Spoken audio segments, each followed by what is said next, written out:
Our first meeting was August of 2006. Our first program started November of 2008. Muslims were getting kind of overrun in the media, and there was no way for media folks to find the people really doing the work because their hands were always too busy, and the ones who were raising their hands didn't have their hands busy doing the work. And so they were getting misrepresented by sort of opportunists in the media. There was no philanthropic infrastructure to support Muslim communities. And there was no leadership pipeline or way to invest in Muslim leaders over the long term. And actually, like what's happened now is that all three of those challenges have really, there have been a lot of movement on. So in the last 15 years, there's been a tremendous amount of Muslim engagement around the media. There's been all sorts of philanthropic endeavors related to it, both in non-Muslim philanthropy and then in Muslim philanthropy, mostly run by graduates of our program. And then we've been doing AMCLI since 2008.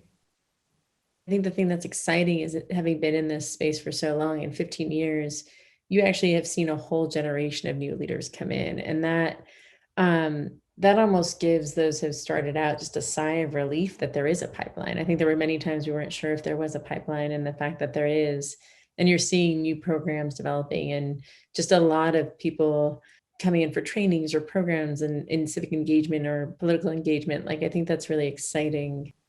Initially, what I thought we were doing was changing the community.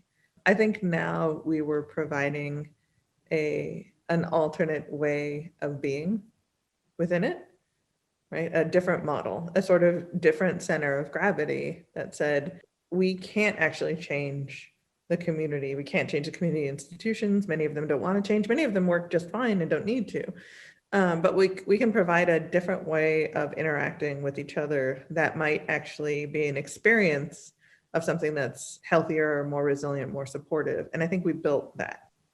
I think a lot of what we've focused on is this idea that you should bring your full authentic self to your leadership, which includes your story, includes your own style, it includes the way you engage others and all of that. And so I think it allowed for a broader array or understanding of what leadership can look like and what it can mean. And the idea that strength in leadership doesn't need to look one way, and that it can actually have many different ways of being. So I think that also shifted, what does the leader of a Muslim organization look like, or an American Muslim leader look like? Muslims are now much more empowered to be leading the conversations that they're a part of or that are happening about them.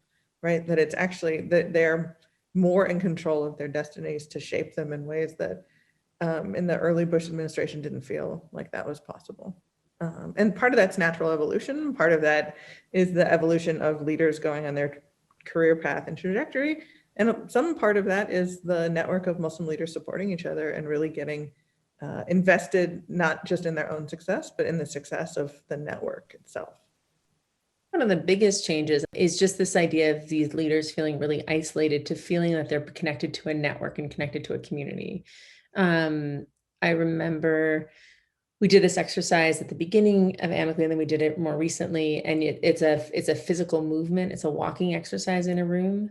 And you ask people to stand on the side of the room.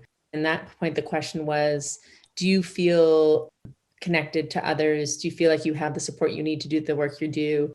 If you feel that, stand at one end of the room. And if you don't feel that, stand at the other. When we did this in one of our first years of AMCLI, everybody was at the end of like, I don't feel supported.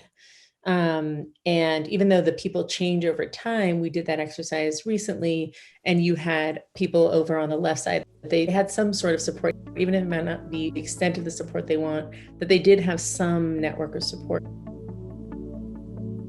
I don't think AMCLI was the only contribution to that, but I think we were an integral contribution to that.